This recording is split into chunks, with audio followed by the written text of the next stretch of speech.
Saudara-saudara, selamat pagi.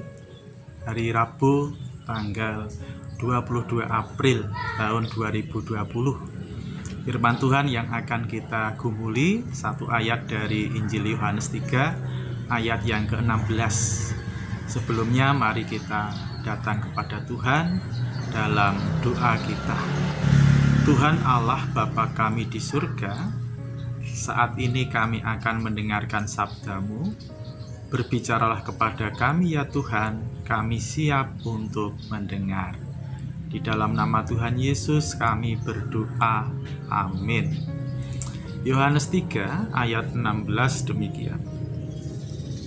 Karena begitu besar kasih Allah akan dunia ini, sehingga Ia telah mengaruniakan anaknya yang tunggal, supaya setiap orang yang percaya kepadanya tidak binasa, melainkan beroleh hidup yang kekal. Yang berbahagia adalah setiap kita yang mendengarkan firman Tuhan dan melakukannya. Haleluya. Saudara-saudara yang terkasih, kalimat pertama dari ayat tadi menyebutkan demikian. Karena begitu besar kasih Allah akan dunia ini. Penginjil ingin menyatakan kepada para pembaca bahwa Allah itu Allah yang penuh kasih. Kasihnya kepada dunia itu sangat begitu besar. Dan kenyataan apa yang ditulis dari penulis Injil Yohanes ini, kita juga mengakuinya bahwa sampai saat ini Allah mengasihi dunia. Buktinya dengan berbagai macam bencana silih berganti, dari gunung api meletus, dari tsunami, gempa, angin besar, sampai pagebluk atau wabah silih berganti. Tuhan melestarikan kehidupan di dunia ini. Dan itu sudah berlangsung ratusan juta yang lalu. Nyatanya kita masih hidup di dunia ini. Bukankah itu oleh karena kasih Allah kepada dunia ini? Bahkan kasih Allah kepada dunia juga dinampakkan dalam anak kalimat yang kedua yang ditulis oleh Yohanes. Demikian, sehingga Ia telah mengaruniakan anaknya yang tunggal. Siapa dia? Yaitu Yesus Kristus. Bukan anak dalam pengertian biologis, tetapi Yesus adalah yang dipilih, yang diutus oleh Allah sendiri, yang datang ke dunia ini untuk memperbaiki keadaan dunia yang rusak. Itu juga oleh karena kasih Allah.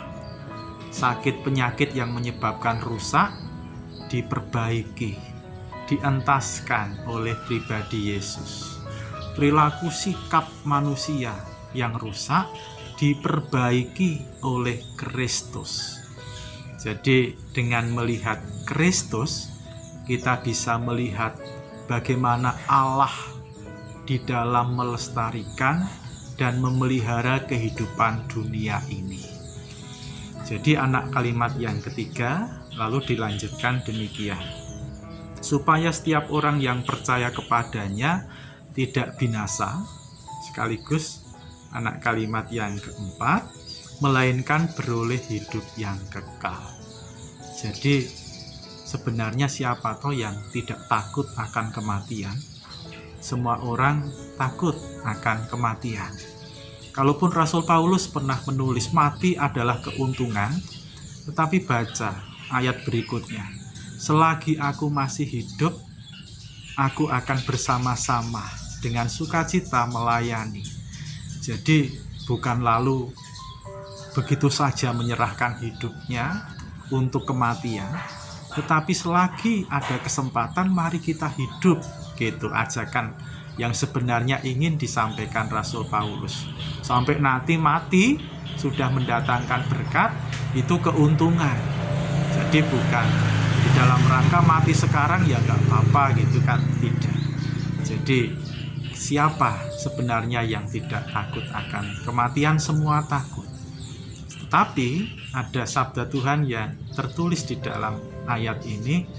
Ketika kita percaya kepada Kristus, kita kemudian meneladan sikap hidup Kristus, dan kita percaya bahwa dengan Kristus dosa-dosa kita dihapuskan, sehingga kita menjadi pribadi-pribadi yang mau diperbaharui oleh Allah, menjadi agen-agen pembawa kasih kepada dunia ini, maka kita tidak akan binasa. Kalaupun nanti kita mati, Tuhan akan memberikan hidup yang kekal. Demikian di anak kalimat yang keempat, melainkan beroleh hidup yang kekal. Dari ayat ini, Bapak, Ibu, Saudara, dan adik-adik juga di sekolah minggu sering ayat ini menjadi ayat hafalan. Jadi bisa dihafalkan. Dengan kita melihat bacaan kita, ayat kita di hari ini, kita sungguh sangat bersyukur bahwa Allah adalah Allah yang terus mengasihi dunia. Jangan sekali-kali mengatakan ini kutukan Allah, ini hukuman Allah. Padahal sebenarnya Allah sedang berkarya melalui pribadi-pribadi yang mau dipakai untuk memperbaiki keadaan dunia yang rusak, yang saat ini secara khusus dunia ditakutkan oleh karena pagebluk atau wabah corona.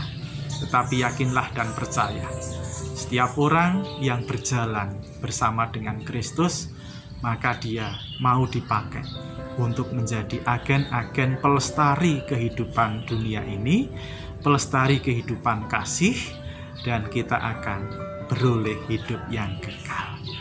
Selamat berkarya, selamat beraktivitas, jaga kondisi kesehatan kita, sambil kita terus mau dipakai oleh Tuhan menjadi agen-agen kasih di tengah dunia ini, sebagai bentuk kasih Allah akan dunia ini. Kiranya Tuhan memberkati kita. Amin.